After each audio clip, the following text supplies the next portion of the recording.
Having great English is not enough to pass the OET Speaking. You also need to demonstrate clinical communication skills. Do you know what these are? Hello, I'm Jo from Specialist Language Courses. We are OET Premium Preparation Providers, which means you are in the right place for your OET. Don't forget to subscribe to our YouTube channel for more videos like this and hit the bell so you know every time we upload a new video. Let's begin.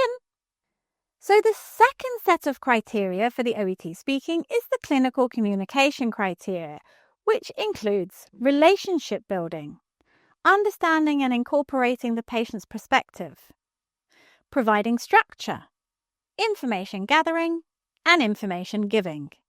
Each one is marked on a scale from 0 to 3, with 3 as the highest score. Here you can see the 5 criteria headings and a breakdown into smaller indicators which help us to understand what the examiner is looking for. A copy of this criteria is available to download on the OET website. In order to fulfill the criteria, we need to fully understand what each one means. Let's take a look at each one in turn. Relationship building involves introducing yourself appropriately, listening carefully with respect, showing that you care about the patient, and avoiding judgment. And here are some examples for relationship building. For introducing yourself clearly, you could say, "Good morning, I'm Nurse Gray. What shall I call you?" To show respect, you could say, "Would you mind if I check your blood pressure?" Or, "Is it okay with you if I take a closer look at your wrist?" And make sure that you show empathy. For example, "I know this won't be easy, but it's important that you consider reducing your smoking." It's important to deal with the patient's ideas, concerns, and expectation, which involves finding out what's worrying the patient, making sure your responses deal with the patient's ideas, concerns, and expectations. It's best to ask the patient an open question at the start of the role play to get information on their mood.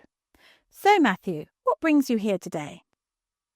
Once you hear the patient's concerns, you should then try to relate back to them in your explanations. To understand and incorporate the patient's perspective is key in the role play. It has a focus on encouraging the patient to openly explain their concerns. Establish the concerns of the patient. "So can you tell me what brings you here today? Is there anything that worries you about that?" Pick up on their verbal and non-verbal hints. "I sense you are nervous about this operation. However, I can assure you." Relate your advice back to what they have said. "You mentioned your worry about slow healing. Well." And now providing structure. This criterion looks at organizing the role play logically, using clear signposting phrases to move from one topic to the next, and using linking phrases in explanations. You are leading the role play, so try to make the sequence of the interview logical and clear for the patient. Follow a logical sequence in your role play. For example, the problem, explanation of the procedure, then advice on medication. Use language to signpost a change in topic. For example, now we've talked about the reasons for asthma, let me show you how to use the inhaler. Pause to emphasize moving from one point to another. "Okay, let's recap on how you take this medication." And use linking phrases in explanations. Now let's move to information gathering, which involves being an active listener, using open questions followed by closed questions, avoiding compound questions, so 2 questions together, and asking questions and repeating information to clarify a patient's meaning. It's important to be an active listener. Remember, there is no video, so use silence, pausing, echoing, and repetition to show you are an active listener. Start with open questions. "So, what can I do you for today?" Or, "Could you tell me a bit about your symptoms?" Let the patient talk while you make noises as fillers to show that you're listening. "Ah, yes, I see. Okay." Then move forward into your closed yes-no questions. Don't use 2 questions together. This is because they're harder to answer and information may be left out. Try to ask clear and direct, separate questions. Ask questions and repeat what the patient has said to check you have the correct information or clarify anything which is unclear. For example, what do you mean by feeling funny? Let's move on to information giving.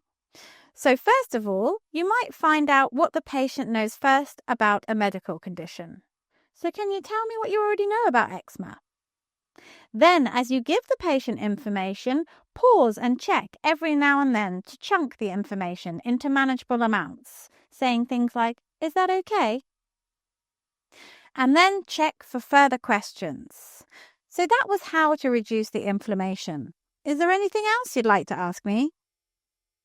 So my top tips for performing well with the clinical communication criteria. Make sure you understand what each one fully means. Make a checklist as a reminder to focus your practice, and practice with your teacher or colleagues, family or friends. So which of the criteria do you find most difficult to fulfill? Let me know in the comments below. And if you like this video, please like and share with your friends and colleagues so we can help more people achieve success in the OET. See you next time. Bye! Did I say fully twice? Maybe. I'll do it again. Make sure you understand what the criteria fully means.